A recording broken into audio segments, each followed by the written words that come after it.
Thank you very much, Mr. Chairman, for giving me the opportunity and also for gathering us all together. And good afternoon, Dr. Hayden. Thank you for being here. It's hard to believe that you're already nearing your 10th year as the librarian of the Library of Congress. And to say the past decade has been turbulent politically would be an understatement, but you've consistently risen above the fray and have performed your duties, in my view, with incredible professionalism and in a wholly nonpartisan manner. So I want to thank you for your continued service to the library and to the country. You know, nearly a decade ago, Dr. Hayden appeared before the Senate Committee on Rules and Administration for a confirmation hearing. There, she outlined a bold set of goals for her term as Librarian of Congress, goals that she and her team have successfully met. And I want to just highlight some. One of those goals was to expand digital access so that all Americans could engage with the library's collections. And under your leadership, Dr. Hayden, the library released its first ever strategic plan for digitization, and last year alone, nearly 100 million unique visitors explored the library's digital content, something that's, I think, a great success. And this achievement was one of the many made possible by modernizing library technology, another goal that you, Dr. Hayden, emphasized at your confirmation hearing. And one of your earliest initiatives was to consolidate library-wide technology operations into a single central office. And as a result, excuse me, the library systems, including the Copyright Office's enterprise copyright system, are now more cost-effective, innovative, and user-focused. In fact, when you assumed office, the library had 31 open GAO recommendations related to IT. As I understand it, 30 have been closed, and the one a final recommendation is currently in the implementation phase. So that's, again, I think a great success. And the progress extends well beyond technology.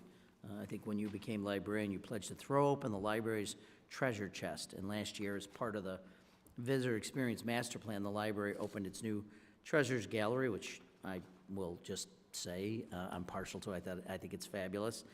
That gives the public access to precious collection items not previously available for public viewing. And I think, again, that brings the public in to appreciate all that the library has to offer. And I know that the project initially has faced some challenges. I understand coordination between the library and AOC is approved, and that those issues have largely been addressed. I look forward to hearing more about the Visitor Experience Master Plan and its progress today. I also want to take this opportunity to commend two key library service units, the National Library Service for its continued innovation in serving readers with print disabilities, as well as the Congressional Research Service for hosting an excellent bipartisan new member seminar and helping us adapt to the post-Chevron environment we find ourselves in. Finally, I would be remiss if I didn't discuss the context in which this hearing is being held. The current administration, by virtually every measure, has declared war on cultural institutions, libraries and museums chief among them. Through executive directives and budget cuts, the administration is actively working to dismantle the Institute of Museum and Library Services, which helps fund libraries across the country. If this effort succeeds, libraries in virtually all our districts around the country will be forced to close their doors. Even the Smithsonian has come under fire, absurdly accused of promoting improper and corrosive ideology merely for presenting historical facts that the president finds inconvenient. It doesn't take much imagination to see the Library of Congress next in the crosshairs, and I'm very concerned about it. Let's be clear. It's the Library of Congress, as a legislative branch agency, is wholly independent of the executive branch.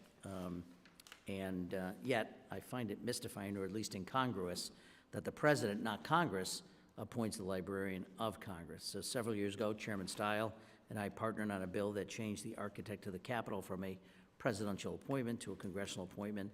The bill was signed into law by President Biden, and last year Congress, not the president, successfully appointed a new architect. I think it's long past time to make the same change for the Librarian of Congress, as well as other legislative branch agency heads like the Director of the Government Publishing Office. And to that end, I will be drafting legislation to achieve that goal and would certainly welcome bipartisan co-sponsorship and partnership.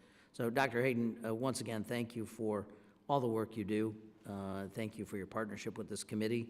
support of the Congress and service to our country. I look forward to our discussion. With that, I yield back.